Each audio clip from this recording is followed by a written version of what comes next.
My name is Mahtab Hussain. I'm an artist, but my practice mainly revolves around fine art portraiture.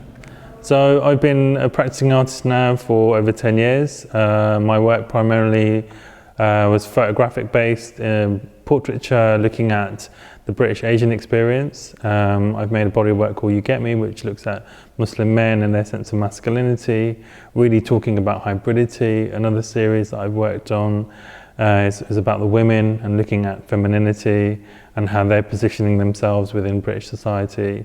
So the series was called Going Back Home to Where I Came From, and it was really using the same phrase that was said to me when I was a little boy. So a lot of the young kids would say, "Why are you here? Go back home to where you came from." And in a way it was my way of saying, all right then, I'm going to go back and almost like show you actually, and this idea that, you know, we came from very beautiful parts of the world, and it was a sacrifice that my parents made in order for us to have a better life. You know, I'm the first male in my entire family lineage to go to university, to have an MA, to even be an artist. So, you know, their sacrifice has led on for me to kind of do what I love, which is being an artist and being able to have museum and gallery shows and publish books. And so yeah, that was the reality. And I went back to Pakistan, went back to Kashmir, went back to Karachi as well. But Kashmir is where my family kind of grew up. And I reconnected with Mother Earth there essentially.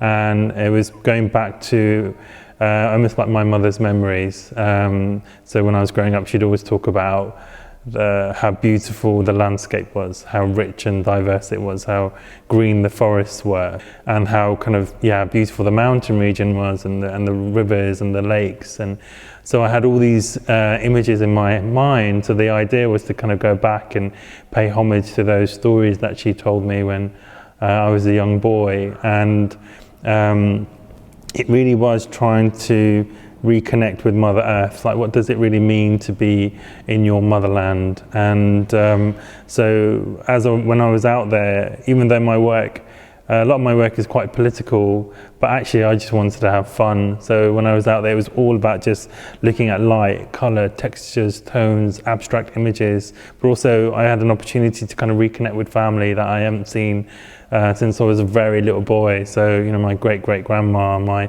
cousins, my nephews and nieces that I was related to. And it was a wonderful, immersive experience to live next door to where my mum grew up, but be part of that land. It really gave me a sense of connection. And I think in a way, it opened a door that I'll never be able to close, which I'm really grateful for. But also at the same time, it's almost kind of reopened that idea of being kind of a lost boy in a lost generation, which is what a lot of the sitters have been saying to me over the last 10 years. They're saying we're not British, or we're not Pakistani, we're caught in between. And I guess I experienced the idea of in between, but what's beautiful is that I feel like they both can be my places that I can call home essentially. So the way the series really came about was through Icon Gallery. Jonathan Watkins gave me their boat for the summer, which is an off-site curatorial project. That's when Jonathan and I sat down and we actually produced the publication. So it's from the publication that the show came about with New Art Gallery Walsall. And it was a conversation that Deborah and I had. We sat down, I showed her the work and talked about all these ideas of homeland and displacement. And Deborah kind of really quickly said, would you like to have a show with us? And I was really surprised and hugely grateful. It's a gallery that I've known about for a very long time, living in Birmingham, and we had the show here on the 3rd floor. And Deborah and I really spent time trying to, under that kind of political chaos, I guess a little bit, was to actually bring a lot of calm into the space. and there was this beautiful flow of imagery, and it was very contemporary, and it was Pakistan in a way that no one else has ever seen before.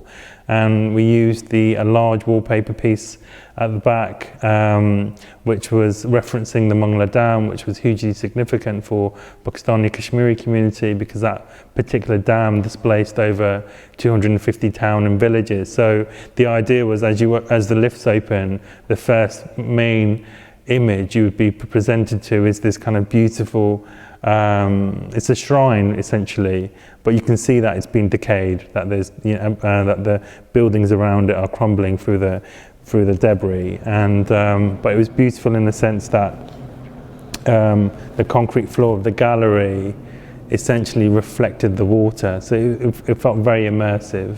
It was a really beautiful show, and I'm really proud of it. And I look back at the install shots and think, yeah, we did a really wonderful job articulating this idea of loss and homeland, but also in a very poetic way, where people can really fall in love with the imagery itself, really. We also decided in the community gallery, it was called the Family Gallery before, to build a traditional house, a mitti ka ghar, which would have been a house that my mum would have grown up in.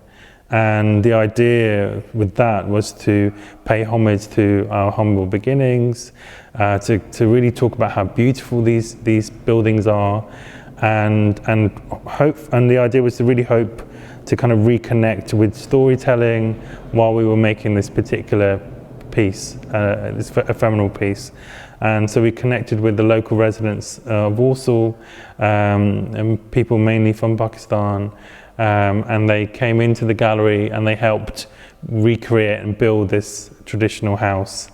And there was a sound piece that went with it, and also a photographic exhibition which kind of reconnected to the third floor.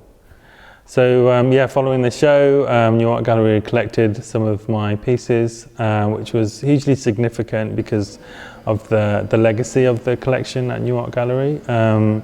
But also for me as an artist, it's one of the reasons why I became an artist.